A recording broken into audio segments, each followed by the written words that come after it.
2020, as arboviroses ainda são um problema para a população brasileira?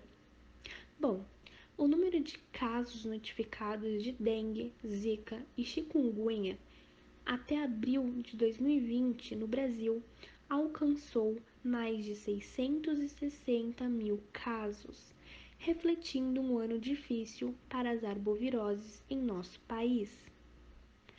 Através dessas pesquisas, vamos apresentar para vocês que sim, ainda continuam sendo um grande problema e como podemos, como sociedade, combater isso. Mas, primeiramente, temos que saber o que são as arboviroses. Esta é a classificação dada para as doenças que são transmitidas exclusivamente pelo Aedes aegypti. Elas são zika, chikungunya, febre amarela e dengue. A dengue é uma doença infecciosa causada por um vírus que pode ser de 4 sorotipos diferentes. Ela se divide em 2 tipos, clássica e hemorrágica. A dengue clássica é usualmente benigna. Inicia-se com febre alta, dor de cabeça, dor muscular ao redor dos olhos, náusea, vômito, dor abdominal e manchas na pele. No final do período febril podem ocorrer sangramentos, mas eles são raros na dengue clássica.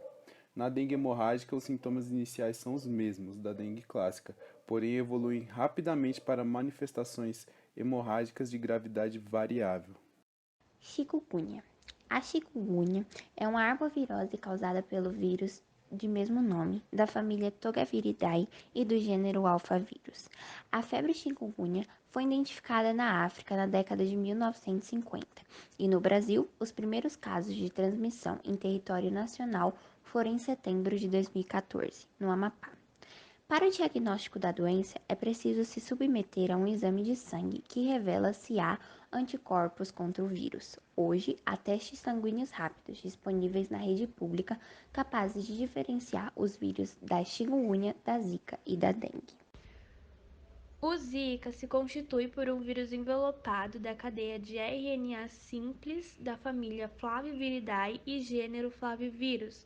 Foi descoberto e isolado em 1947 e tem origem na floresta Zika na República da Uganda. Originário do macaco rhesus, foi descoberto pela primeira vez em humanos em 1952. Já no Brasil, chegou por volta de 2013 e 2014. O que tudo indica é que a infecção e a inflamação causadas pelo vírus Zika causem danos na estrutura e replicação das células nervosas. Além disso, também parece estar relacionada a outras complicações congênitas, como a malformação dos olhos e inflamação das articulações, o que mostra que o comprometimento em bebês pode ser muito sério. E como ocorre?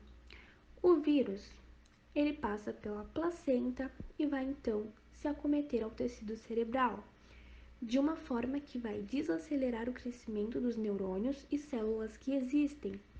Essa alteração do crescimento cerebral que vai acabar causando uma alteração na taxa de crescimento do osso, como podemos ver na imagem.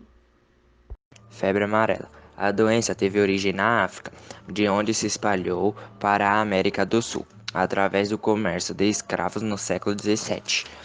A febre amarela é uma doença infecciosa aguda e incubada, em geral inferior a 10 dias. A gravidade da infecção depende do flavírus, que é o vírus da febre amarela. Existem 2 tipos de febre amarela, tem a febre amarela silvestre e a urbana. A febre amarela silvestre é transmitida pelo Ermagogos, um mosquito que normalmente vive nos altos das árvores, que principalmente transmitem para os macacos, raramente para os habitantes de áreas rurais. A urbana é quando o Aedes aegypti pica uma pessoa que está infectada. Assim, os outros mosquitos, quando picam, contraem a doença e assim vai espalhando rapidamente. Sintomas: dengue, febre alta, dores musculares intensas, manchas avermelhadas, dor ao movimentar os olhos, falta de apetite, dor de cabeça e mal-estar.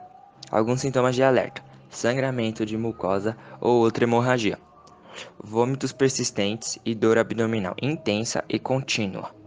Chikungunya: febre, pele e olhos avermelhados, dores pelo corpo, náuseas, vômitos e dores intensas nas juntas, joelhos, pulso, etc. Zika, vermelhão por todo o corpo com muita coceira. Dor de cabeça, febre baixa, muitas vezes não sentida. Dores nas articulações e músculos. Sensibilidade nos olhos e cansaço físico e mental. Febre amarela. Início súbito de febre, dor de cabeça intensa, dores no corpo, em geral fadiga e fraqueza, calafrios, dores nas costas, náuseas e vômitos. Alguns sinais de alerta: coloração amarelada da parte da pele e do branco dos olhos. E hemorragia, especificamente a partir do trato gastrointestinal. Tratamentos: o da Zika. O tratamento é de acordo com os sintomas. É baseado no uso de paracetamol para febre e dor, sob orientação médica. Chikungunya. Além do uso de medicação para febre, paracetamol, entram em cena os anti-inflamatórios para controlar as dores articulatórias. Dengue. O tratamento é à base de hidratação e medicamentos sintomáticos. Deverá ser iniciado tão logo seja suspeito do caso e conforme a classificação clínica realizada por profissionais da saúde.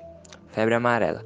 O tratamento é apenas sintomático, com cuidadosa assistência ao paciente que seja sob hospitalização, deve permanecer em repouso com reposição de líquidos e das perdas sanguíneas quando necessário.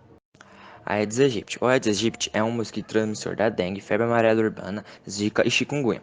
Ele é o menor entre os mosquitos comuns. Ele é preto, com listras brancas. O macho, como de qualquer espécie, alimenta-se exclusivamente de frutas.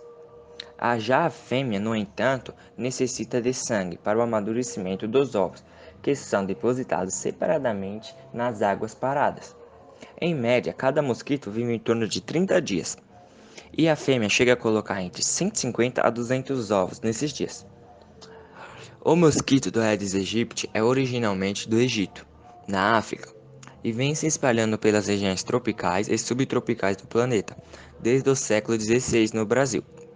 Segundo pesquisadores, o mosquito chegou ainda no período colonial. O mosquito veio nos navios com escravos, explica uma pesquisa feita no Instituto de Ciências Biomédicas da USP. A prevenção. Sabemos que todas essas doenças têm um transmissor em comum, e tirando a febre amarela, que tem vacina, as formas de combater o vírus é combater o Aedes aegypti. E como fazemos isso? Eles se reproduzem na água, então nós não podemos deixar a água parada. Aqui há alguns métodos.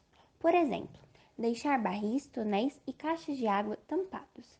Lavar semanalmente com água e sabão os tanques usados para armazenar água. Encher de areia as bordas dos pratos das plantas. Colocar o lixo em sacos plásticos e manter a lixeira bem fechada. Manter a calha limpa e não deixar água acumulada sobre a laje. Lembrando, esses são só alguns exemplos. Algumas prevenções para as gestantes são: não viajar para locais onde os casos da Zika são muito frequentes. Antes da viagem é sempre bom consultar o seu médico e comunicá-lo. Utilizar sempre repelentes e observar se eles são ou não registrados pela Anvisa, Agência Nacional de Vigilância Sanitária. Segundo a agência, os repelentes registrados não possuem restrições de uso para mulheres grávidas, desde que estas respeitem as exigências do fabricante. Utilizar sempre que possível roupas de manga comprida e calças para diminuir a área do corpo que pode ter contato com o mosquito, principalmente nos horários de pico do mosquito, que são no início da manhã e final da tarde.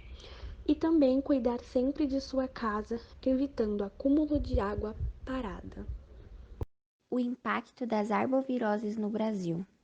Desde 1901, o Brasil tenta combater o vírus da dengue. Este gráfico aponta os números da dengue, zika e chikungunya entre os anos de 1990 a 2017. Como podemos ver, a dengue teve muitos altos e baixos e em 2015 chegou ao seu pico, com mais de 1,5 milhão de casos notificados. A chikungunya e a zika tiveram seu pico em 2016. Contando com a dengue, houve quase 2 milhões de casos notificados. Números de casos notificados de cada doença em seu ano de maior surto. Em 2015, os casos de dengue no Brasil alcançaram 1,68 milhões. Já o ano de maior surto da chikungunya, alcançando 265 mil casos, foi o ano de 2016. No caso da febre amarela, seu ano de maior surto foi em 2018, com 247 mil casos. E por fim, a Zika, alcançando 215 mil casos em 2016. Felizmente, muitas pessoas vêm se esforçando para desenvolver ideias mais eficazes de prevenção. Cientistas estão trabalhando no desenvolvimento de vacinas e dessa forma também devemos fazer nossa parte. São atitudes simples, como tirar a água parada de um recipiente, que vão fazer a diferença.